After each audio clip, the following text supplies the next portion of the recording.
ಪೌರ ಕಾರ್ಮಿಕ ಮಹಿಳೆಗೆ ಚಿನ್ನದ ಸರ ಕೊಟ್ಟ ರಜನಿಕಾಂತ್ ಯಾಕೆ ಗೊತ್ತಾ? ಸೂಪರ್ ಸ್ಟಾರ್ ರಜನಿಕಾಂತ್ ಬಣ್ಣದ ಲೋಕದ ಬಂಗಾರದ ಮನುಷ್ಯ ಅನ್ನೋದ್ರಲ್ಲಿ ಎರಡು ಮಾತೇ ಇಲ್ಲ. ಸಿನಿಮಾ ಅಷ್ಟೇ ಅಲ್ಲ, ನಿಜ ಜೀವನದಲ್ಲೂ ಅವರು ಅಪ್ಪಟ ಅಪರಂಜಿ.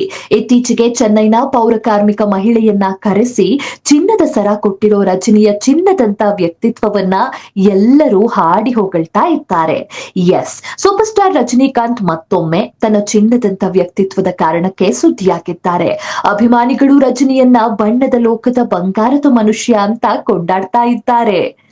ರಜನಿಕಾಂತ್ ಇತ್ತೀಚೆಗೆ ಪೌರ ಕಾರ್ಮಿಕ ವೃತ್ತಿ ಮಾಡುವ ಪದ್ಮಾ ಅನ್ನೋ ಮಹಿಳೆಯನ್ನ ತಮ್ಮ ಮನೆಗೆ ಕರೆಸಿಕೊಂಡಿದ್ರು.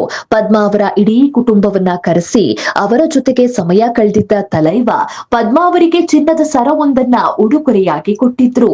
ಹೌದು, ಅಸಲಿಗೆ ಪೌರ ಕಾರ್ಮಿಕ ಮಹಿಳೆ ಪದ್ಮಾಗೆ ಸ್ವಚ್ಛತಾ ಕಾರ್ಯದ ವೇಳೆ ಕಸದ ಬುಟ್ಟಿಯಲ್ಲಿ 45 ಲಕ್ಷ ಬೆಲೆಯ ಚಿನ್ನದ ಗಂಟು ಸಿಕ್ಕಿತ್ತು. ಬಡವಳೇ ಆದ್ರೂ ಪರಸ್ವತ್ತಿಗೆ ಆಸೆ ಪಡದೆ ಈಕೆ ಅದನ್ನ ಪೊಲೀಸರಿಗೆ ಒಪ್ಪಿಸಿದ್ಲು. ಈಕೆಯ ಪ್ರಾಮಾಣಿಕತೆಯನ್ನ ಜನರೆಲ್ಲ ಮೆಚ್ಚಿಕೊಂಡಾಡಿದ್ರು. ತಮಿಳುನಾಡು ಸಿಎಂ ಈಕೆಗೆ 1 ಲಕ್ಷ ಬಹುಮಾನ ಕೊಟ್ಟಿದ್ರು.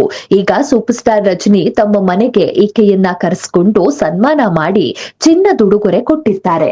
ರಜನಿಕಾಂತ್ರನ್ನ ಭೇಟಿ ಮಾಡಿ ಈ ಮಹಿಳೆ ಮತ್ತು ಅವರ ಕುಟುಂಬ ಆನಂದದಲ್ಲಿ ತೇಲಿದ್ದಾರೆ. ಕಾಂತಾರ ಸಿನಿಮಾ ಬಂದಾಗ ಅದನ್ನ ಬಹುವಾಗಿ ಮೆಚ್ಚಿಕೊಂಡಿದ್ದ ರಜನಿಕಾಂತ್ ರಿಷಬ್ ಶೆಟ್ಟಿಯನ್ನ ಮನೆಗೆ ಕರೆಸಿ ಬೆನ್ನು ತಟ್ಟಿದ್ರು. ಅಷ್ಟೇ ಅಲ್ಲ, ಶೆಟ್ಟರ ಕೊರಳಿಗೆ ಒಂದು ಚಿನ್ನದ ಸರ ತೊಡಿಸಿದ್ರು. ಹೀಗೆ ರಜನಿಕಾಂತ್ ಕಡೆಯಿಂದ ಸತ್ಕಾರ ಮತ್ತು ಚಿನ್ನದ ಉಡುಗೊರೆ ಪಡೆದವರು ಹಲವರಿದ್ದಾರೆ.